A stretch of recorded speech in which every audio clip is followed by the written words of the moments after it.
not only recognize your larger than life personality, that amazing smile to where I'm sure you can sell anything without conflict and anyone questioning you, that you wouldn't know what you're doing or talking about, because you would, and you do.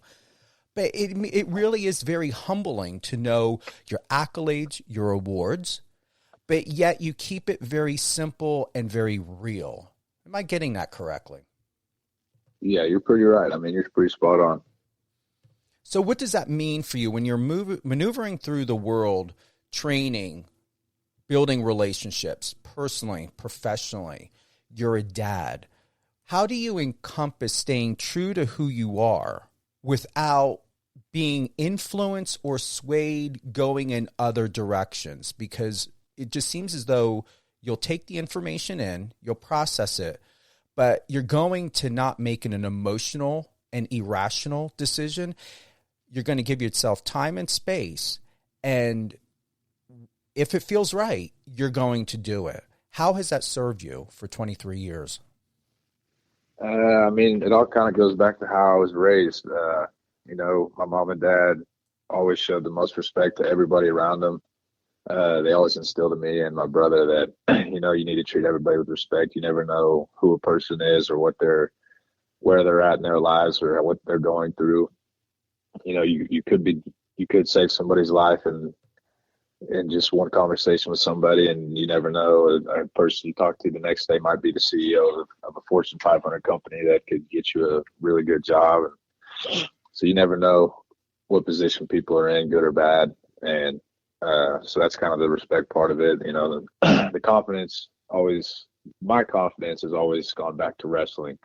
I was a 3-time state champion in high school, and in wrestling, it's one-on-one. It's mano a mano. You got to walk out there on the mat. You got to think you're the best guy on the mat at all times. You can't ever go out there with any doubt that this guy has a chance to beat you. So that's where the kind of confidence comes from. And it's kind of, I wrestled since I was 5 years old. So I kind of carried that over to my college football career. I don't know if you know this, but I wrestled a couple of years here at OSU. I mean, both of them only lasted a couple months. It was kind of just first time was a little bit of an experiment. Oklahoma State needed a heavyweight, and coming out of football season, went straight to the wrestling room, and going from football shape to wrestling shape is not ideal. I mean, it's it's definitely not easy to do, because wrestling shape is one of the hardest shapes to get into.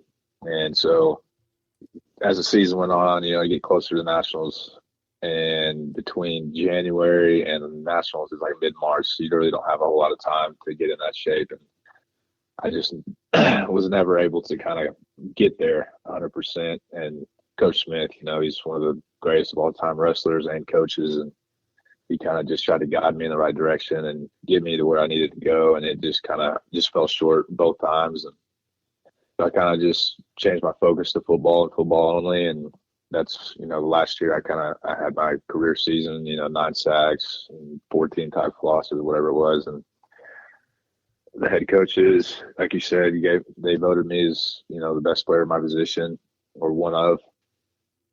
And, when I was able to just focus on me and my football career, a lot of things started to change for me.